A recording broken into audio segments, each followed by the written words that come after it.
ये वीडियो सिर्फ 5 मिनट का है और अगले 5 मिनट में मैं आपको एक ऐसी जॉब वैकेंसी के बारे में बताने वाली हूँ जिसके लिए कोई भी 10th पास, 11th पास या 12th पास कैंडिडेट अप्लाई कर सकता है और जिसके थ्रू आप बिना कोई इंटरव्यू दिए सेंट्रल गवर्नमेंट की अलग अलग मिनिस्ट्रीज यानी केंद्र सरकार के कई अलग अलग मंत्रालय जैसे कि मिनिस्ट्री ऑफ एक्सटर्नल अफेयर्स, जैसे इनकम टैक्स डिपार्टमेंट या इलेक्शन कमीशन ऑफ इंडिया में जॉब ले सकते हैं। ये जॉब मेनली 2 पोस्ट पे रहेंगी, या तो असिस्टेंट की पोस्ट रहेगी जिसमें आप जो वहाँ के ऑफिसर्स होंगे आपको उनकी हेल्प करनी है, उनको असिस्ट करना है, या हवलदार के पोस्ट पे रहेगी। तो जो असिस्टेंट वाली पोस्ट है इसको मल्टीटास्किंग स्टाफ कहते हैं, जिसमें आप मल्टीटास्क करते हैं ऑफिस में। आपको एक ऑफिसर के अंडर असाइन कर दिया जाता है और जो ऑफिसर का काम होता है वो करने में आप उनकी हेल्प करते हैं। और हवलदार की पोस्ट में आप हवलदार में जाते हैं तो इसमें आप अलग अलग मिनिस्ट्रीज ज्वाइन कर सकते हैं बिना कोई इंटरव्यू दिए। सबसे पहले इसके एलिजिबिलिटी क्राइटेरिया के बारे में बात करेंगे ताकि जो लोग एलिजिबल नहीं है पूरा वीडियो देखना ही ना पड़े, शुरू में ही वीडियो को छोड़ पाएँ। सबसे पहले देखिए इसमें जो एज है ये पोस्ट वाइज है, जैसे कि मैंने आपको बताया यहाँ पे 2 अलग अलग पोस्ट है, MTS एंड हवलदार। MTS के लिए अगर आप अप्लाई करें तो आपकी एज 18 से 25 के बीच में होनी चाहिए, लेकिन अगर आप हवलदार के लिए अप्लाई कर रहे हैं तो आपकी एज 18 से 27 के बीच में हो सकती है। इसके अलावा SC ST को 5 ईयर्स एंड OBC को 3 ईयर्स का एज रिलैक्सेशन मिलेगा। क्वालिफिकेशन यहाँ पे होनी चाहिए कि आपने सिर्फ अपना 10th कंप्लीट किया है। अभी आप चाहे 11th में पढ़ रहे हैं, चाहे 12th में पढ़ रहे हैं, 12th कंप्लीट कर चुके हैं, बस यही एलिजिबिलिटी क्राइटेरिया है। यहाँ पे टोटल नंबर ऑफ वैकेंसीज 8326 है। यहाँ पे MTS स्टाफ के लिए 4887 एंड हवलदार के पोस्ट के लिए 3439 वैकेंसीज रहेंगी। देखिए इसमें कोई इंटरव्यू नहीं होगा, लेकिन इसमें एक सिंगल एग्जाम होगा, यानी एक ही दिन का एग्जाम होगा।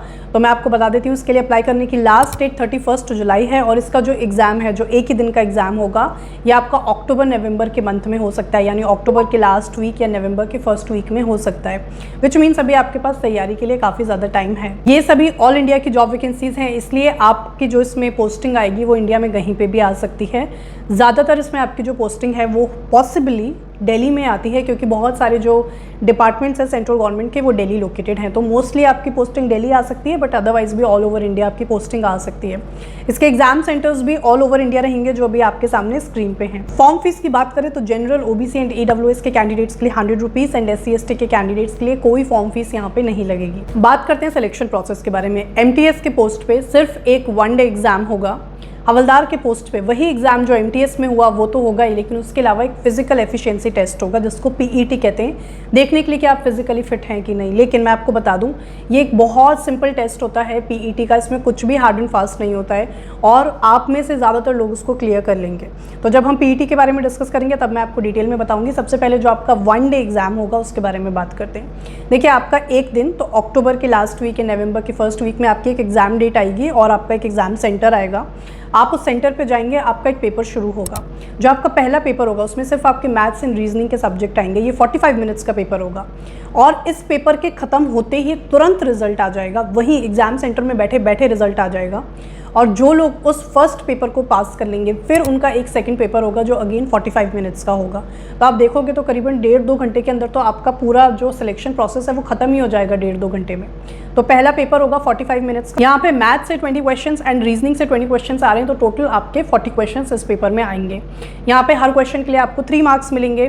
तो आपका जो एक पेपर है यानी जो मैथ्स वाला है वो 60 मार्क्स का और रीजनिंग वाला भी 60 मार्क्स का, टोटल 120 मार्क्स का आपका पेपर हो रहा है। जैसे ही आप इसको क्लियर कर लेते हैं, यानी जैसे ही तुरंत रिजल्ट आता है, जो लोग क्लियर नहीं कर पाएंगे वो घर चले जाएंगे, बट जो लोग क्लियर कर लेंगे फिर उनका सेकंड पेपर होगा। ये जो सेकंड पेपर होगा इसमें इंग्लिश एंड जनरल नॉलेज का सब्जेक्ट आएगा। यहाँ पे GK से भी 25 क्वेश्चन आएंगे, इंग्लिश से भी 25 क्वेश्चन आएंगे, यानी टोटल 50 क्वेश्चन आएंगे। हर क्वेश्चन 3 नंबर का होगा, सो 50 × 3 यानी 150 मार्क्स का आपका पेपर होगा। तो आपका पहला पेपर था जो मैथ्स एंड रीजनिंग का था, वो सिर्फ क्वालिफाइंग इन नेचर है, यानी उसके मार्क्स बिल्कुल ऐड नहीं होंगे, कोई महत्व नहीं रखते हैं आपकी फाइनल मेरिट लिस्ट में।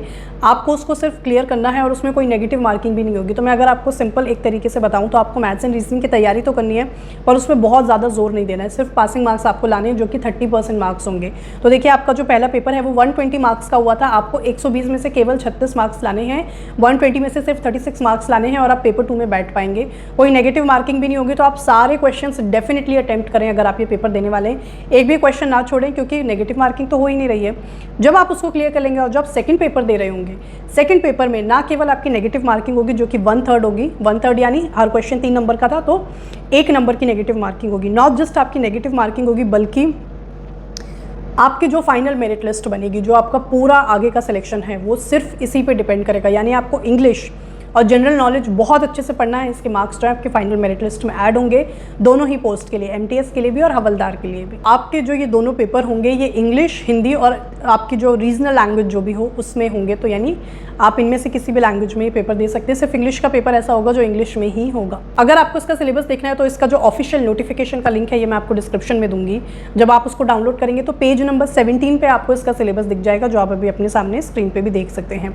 तो दोनों ही पोस्ट के लिए जो मेरिट लिस्ट है केवल आपका जो सेकंड पेपर है उसके ऊपर बेस्ड होगी। लेकिन अभी आपको एक और चीज़ क्वालिफाई करनी है अगर आप हवलदार के लिए अप्लाई कर रहे हैं। तो अगर आप एमटीएस के लिए अप्लाई कर रहे हैं यानी मल्टीटास्किंग स्टाफ के लिए, तो आपका पेपर यहाँ हो चुका है, पूरा सिलेक्शन प्रोसेस यहाँ खत्म हो चुका है। हवलदार के लिए एक और क्वालिफाइंग स्टेज होगा, यानी जिसको आपको सिर्फ पास करना है, उसके नंबर जो है फाइनल मेरिट लिस्ट में ऐड नहीं होंगे। इसमें क्या क्या होगा? सबसे पहले आपका एक वॉकिंग का टेस्ट होगा, यानी आपको दौड़ना भी नहीं है, सिर्फ वॉक करके दिखाना है कि आप 1.6 किलोमीटर्स 15 मिनट में चल सकते हैं। आपको चलना है, दौड़ना नहीं है। ये मेल के लिए स्टैंडर्ड है 1.6 किलोमीटर्स इन 15 मिनट्स। फीमेल कैंडिडेट्स को 20 मिनट में 1 किलोमीटर चल के दिखाना है, जो आई एम वेरी श्योर आप आराम से चल लेंगे, इसमें कोई दिक्कत नहीं होगी। आपका एक ये टेस्ट होगा, आपका हाइट एंड वेट का टेस्ट होगा और चेस्ट का होगा फॉर मेल कैंडिडेट्स। ये अगेन आप जो नोटिफिकेशन डाउनलोड करेंगे उसमें भी देख सकते हैं, अभी आपके सामने स्क्रीन पे भी है।